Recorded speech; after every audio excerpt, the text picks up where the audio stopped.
आज वायनाड में प्रियंका गांधी पर्चा भरेंगे। इस मौके पर राहुल, सोनिया, खरगे भी रहेंगे मौजूद। प्रियंका गांधी का चुनावी आगाज, नॉमिनेशन से पहले रोड शो और शक्ति प्रदर्शन। बीजेपी ने प्रियंका के खिलाफ नव्या हरिदास को उतारा है। वहीं लेफ्ट की ओर से सीनियर नेता सत्यन मुकेरी मैदान। झारखंड विधानसभा चुनाव 2024 के लिए जेएमएम ने जारी की अपनी पहली लिस्ट। अधिकांश विधायकों को फिर से मिला टिकट। जेएमएम ने 35 उम्मीदवारों के नाम पर किया ऐलान। बरहेट से चुनाव लड़ेंगी हेमंत सोरेन। गांडेय से कल्पना सोरेन लड़ेंगी चुनाव। महाराष्ट्र में लंबी माथापच्ची के बाद शिवसेना ने 45 उम्मीदवारों के नाम पर लगाई मोहर। पोपरी भाजपा अखाड़ी सीट से चुनाव लड़ेंगे सीएम एकनाथ शिंदे। शिवसेना ने शिंदे खेमे में मौजूद 40 विधायकों को दोहराया। पाटन से शंभुराज देसाई को टिकट। जोगेश्वरी पूर्व से मनीषा वायकर को टिकट। महार से भरत गोगावले लड़ेंगे चुनाव। राज ठाकरे की पार्टी एमएनएस ने भी जारी की 45 उम्मीदवारों की पहली लिस्ट। राज ठाकरे के बेटे अमित ठाकरे माहिम से लड़ रहे हैं चुनाव। सूत्रों के मुताबिक महायुति में बीजेपी 152 से 155 सीटों पर लड़ सकती है चुनाव। सूत्रों के मुताबिक सीएम एकनाथ शिंदे की शिवसेना करीब 70 से 80 सीटों पर लड़ेगी चुनाव। अजीत पवार की एनसीपी करीब 52 से 54 सीटों पर लड़ेगी चुनाव। मुंबई में अजीत पवार कैंप को झटका। वर्किंग प्रेसिडेंट नरेंद्र राणे शरद पवार गुट में शामिल। मुंबई में सीट बंटवारे को लेकर एमबीए की 4 घंटे चली बैठक। आज एमबीए के नेता करेंगे प्रेस कॉन्फ्रेंस। महाराष्ट्र में कांग्रेस 104 तो 88 सीटों पर लेगी एनसीपी। उद्धव गुट को 96 सीटें। आज शी जिनपिंग के साथ प्रधानमंत्री की मुलाकात। गलवान में तनाव के बाद पहली बार औपचारिक बातचीत। रूस के राष्ट्रपति पुतिन से पीएम मोदी द्विपक्षीय बातचीत। रूस यूक्रेन संघर्ष पर बोले पीएम, शांति से समाधान, भारत हर तरह की मदद को तैयार। बांग्लादेश में प्रदर्शनकारियों की हिंसा। पूर्व पीएम शेख हसीना पर राष्ट्रपति की टिप्पणी से प्रदर्शनकारी छात्रों की नाराजगी। मुसलमानों पर तेजस्वी यादव का बड़ा बयान। कहा, बिहार में मुसलमानों को किसी ने बुरी नजर से देखा तो ईंट से ईंट बजा देंगे। अगर कोई मुसलमान भाइयों के प्रति अगर बुरी नजर कोई देखने का काम करेगा तो राष्ट्रीय जनता दल और तेजस्वी यादव चुप बैठने वाला नहीं, ईंट से ईंट बजा देंगे।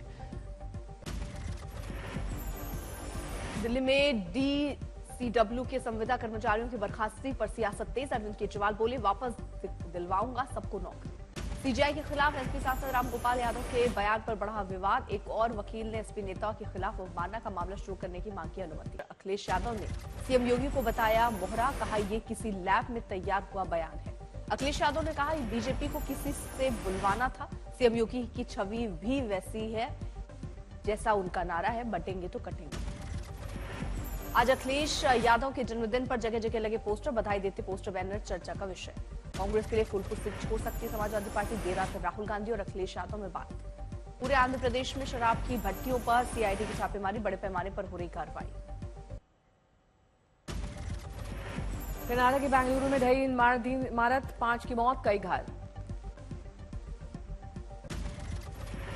हादसे के वक्त 20 लोगों के फंसे होने का था अनुमान। 14 लोगों को जिंदा निकाला गया, 5 अब भी लापता। श्रम मंत्री संतोष लाड ने रात भर बचाव अभियान का लिया जायजा। मलबे से निकलते दिखे मजदूर। एनडीआरएफ के जवानों ने मलबे में फंसे मजदूरों से बातचीत करने की कोशिश की। उत्तरी कश्मीर कुपवाड़ा में कॉलोनी में लगी भीषण आग। लकड़ी के घरों की वजह से आग काफी तेजी से फैली। आग से 8 घर पूरी तरह से तबाह। मौके पर पहुंची दमकल की गाड़ियों ने आग पर पाया काबू। कुशीनगर में मामूली विवाद में 2 समुदाय आपस में भिड़े। मारपीट में 6 लोग घायल। अहमदाबाद में कार मोटरसाइकिल की जोरदार टक्कर। सीसीटीवी में कैद हुआ हादसा। दिल्ली जयपुर हाईवे पर ट्रॉले से टकराई स्लीपर बस, 3 की मौत, 47 घायल। गोपालगंज में 50,000 के नामी को कुख्यात मुलायम चढ़ा पुलिस के हत्थे। यूपी और बिहार पुलिस को काफी समय से थी तलाश।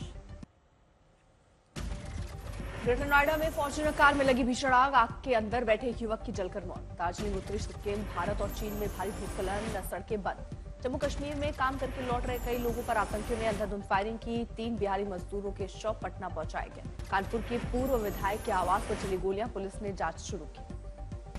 जयपुर में देखी स्वास्थ्य विभाग की बड़ी लापरवाही। अस्पताल में इलाज कर रहा है ड्राइवर, वीडियो वायरल। पूर्णिया में हिंदू संगठनों ने गाय से लदे ट्रक को पकड़ा। गौ तस्करों के बड़े रैकेट का किया भंडाफोड़। दिल्ली में बेहद खराब स्तर पर पहुंची एयर क्वालिटी। एक्यूआई लेवल पहुंचा 354 के पार। दिल्ली के जहांगीरपुरी में एक्यूआई लेवल 417 तक पहुंचा। आनंद विहार में एक्यूआई लेवल 402।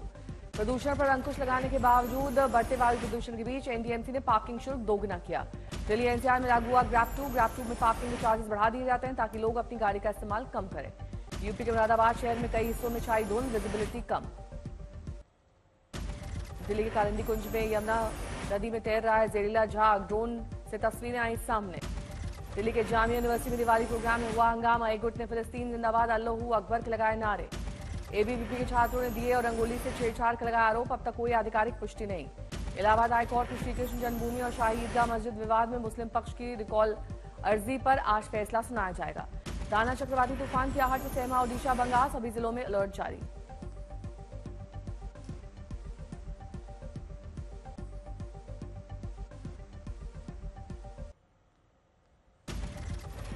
खरगोन में मोबाइल नेटवर्क नहीं मिलने से गुस्साए ग्रामीणों ने अधिकारियों को बनाया बंधक, टावर के पास गेट पर लगाया ताला। हाथरस में एसओजी की टीम ने संयुक्त कार्रवाई में 2 पशु तस्करों को पकड़ा, मुठभेड़ में आरोपी घायल। पटना में छात्रों ने हॉस्टल आवंटन को लेकर विश्वविद्यालय के गेट पर किया हंगामा, पुलिस के आने के बाद भी छात्रों का जारी रहा प्रदर्शन। मुजफ्फरनगर में पुलिस मुठभेड़ में 2 बदमाश घायल, बदमाशों पर दिनदहाड़े महिला से चेन स्नेचिंग करने का था आरोप, घटना सीसीटीवी में कैद। संभल में पति ने पत्नी की गला रेतकर हत्या की, दूसरे शख्स से बात करने पर गुस्साया पति, दिया अंजाम। ओलंपियन और विधायक विनेश फोगाट ने साक्षी मलिक के आरोपों को किया खारिज। साक्षी ने कहा था एशियन गेम्स के ट्रायल से छूट स्वीकार करने के विनेश बजरंग के फैसले से कमजोर हुआ था पहलवानों का आंदोलन।